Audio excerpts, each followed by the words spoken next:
Assalamualaikum warahmatullahi wabarakatuh. Sebelumnya, perkenalkan nama saya Sadi Maulana. Saya dari mahasiswa Uniwali Songo Semarang. Nah, dalam kesempatan kali ini saya akan menyampaikan materi sedikit mengenai bahaya plastik bagi lingkungan dan upaya mengatasinya. Plastik telah menjadi bagian terpenting dalam kehidupan manusia dari zaman dahulu hingga zaman sekarang. Dengan adanya plastik ini dapat mempermudah manusia dalam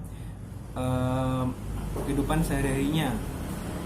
Contohnya, ketika kita ingin berbelanja atau ketika kita ingin melakukan sesuatu, kita bisa menggunakan kantong plastik sebagai pembungkus sesuatu. Contohnya mungkin seperti kado atau hal yang lainnya. Nah, contohnya lagi menggunakan botol minum dari plastik dan peralatan rumah tangga lainnya. Tetapi ternyata plastik ini dapat membawa dampak negatif bagi kita, yakni terjadinya penumpukan sampah plastik di mana-mana. Sampah plastik ini telah menumpuk di berbagai daerah di seluruh Indonesia. Paling banyak contohnya adalah di Jakarta. Di Jakarta sangatlah banyak sampah-sampah plastik berasal dari rumah tangga dan maupun berasal dari pasar, baik pasar tradisional maupun pasar modern.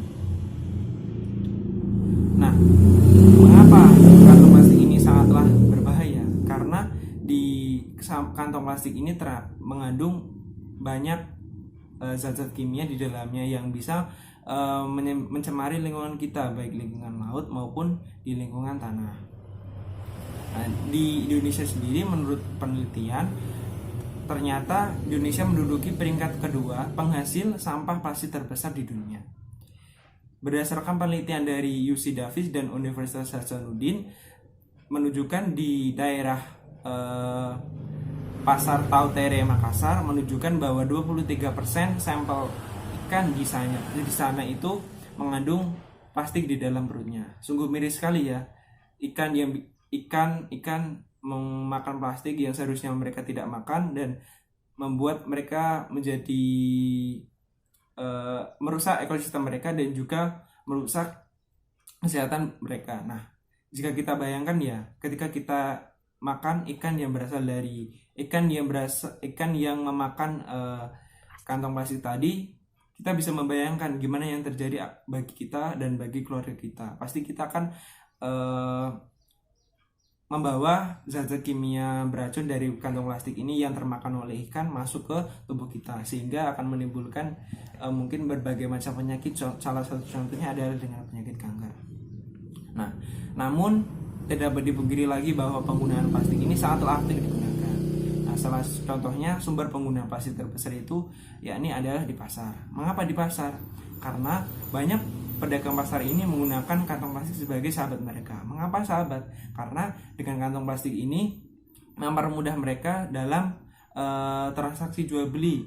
Mereka biasa menggunakan kantong plastik ini untuk membungkus barang dagangan mereka, dan biasanya juga mereka memberikan banyak kantong plastik kepada para pembeli agar pembeli itu mudah membawa barang dagangan mereka. Gitu. Nah, memang dirasa dengan kantong plastik ini mempunyai nilai ekonomis dan praktis dan sangatlah mudah dicari.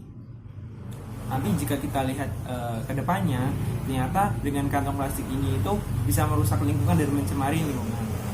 Dan ternyata dari manfaat ini terlepas ada berbagai macam bahaya mengancam di dalam sekecil kantong plastik ini.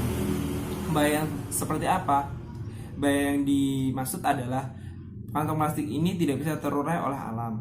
Mengapa? Hal ini karena sifat dari plastik itu yakni mengandung racun atau toksik dan bersifat karsinogenik dan sulit sekali untuk terurai oleh alam dan membutuhkan waktu yang sangat lama untuk bisa terurai alami oleh alam.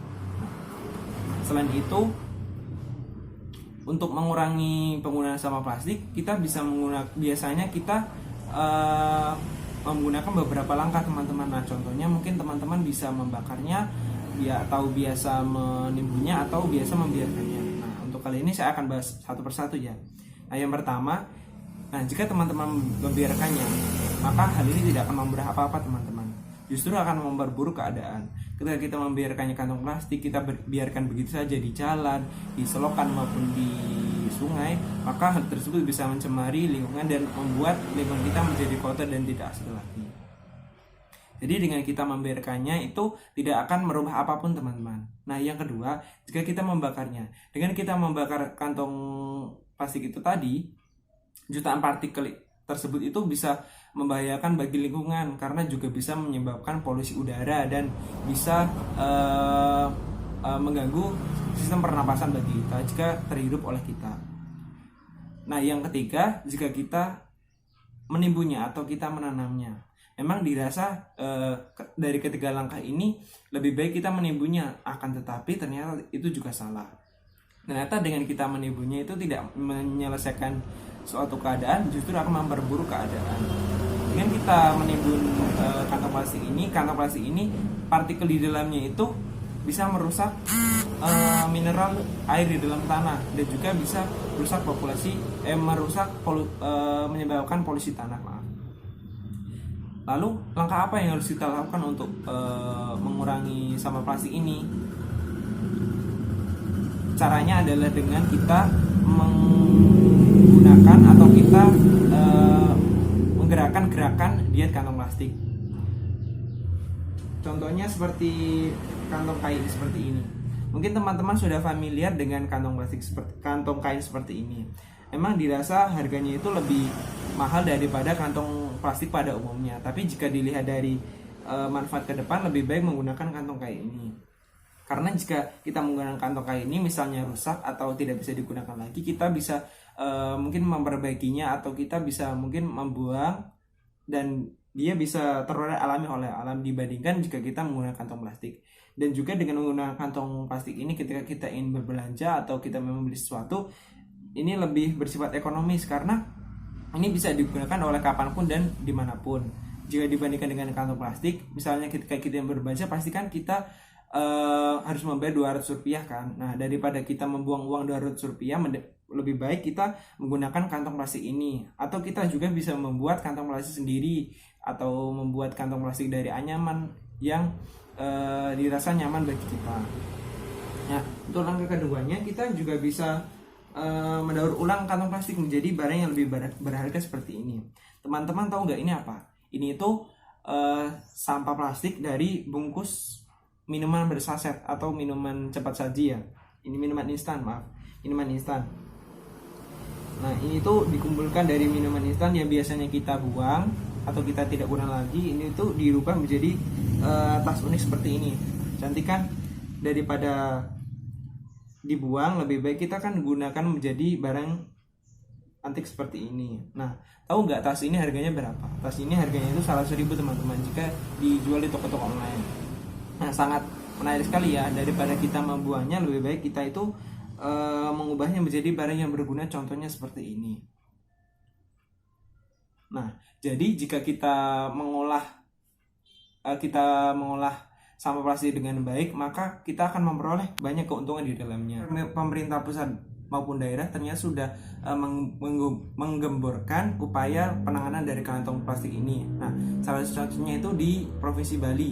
Di Provinsi Bali itu tepatnya di daerah Bandung itu mendaur ulang sampah plastik menjadi bahan bakar minyak. Nah, sangat solutif sekali ya. Biasanya dibuang begitu saja digunakan untuk sebagai bahan bakar minyak. Nah, yang kedua contohnya itu di Surabaya, teman-teman, di Surabaya Bus digunakan untuk sebagai tiket. Nah, uniknya ya, kita ketika ingin naik Surabaya Bus, kita tidak harus mengeluarkan uang, kita hanya bisa menukarkan kantong plastik ini dengan tiket. Nah, selain untuk menghemat biaya pengeluaran kita juga bisa menyelamatkan bumi kita dari penumpukan sampah plastik di mana-mana. Nah, dalam agama kita sendiri kan juga sudah diharuskan ya untuk menjaga kebersihan dan tidak merusak lingkungan. Contohnya seperti hadis an-nadhafatu minal iman, yakni menjaga kebersihan dari iman. Nah, dengan kita menjaga lingkungan kita dari plastik ini, maka lingkungan kita akan menjadi lebih bersih dan asri, dan juga kita akan meningkatkan kualitas iman kita kepada Sang Pencipta, yakni Allah Subhanahu wa taala. Nah, jadi sebagai orang bijak, marilah ayo kita bersama-sama untuk mengurangi penggunaan kantong plastik, yakni dengan cara diet kantong plastik. Dengan adanya diet kantong plastik ini diharapkan mampu mengurangi penggunaan sampah plastik di mana-mana dan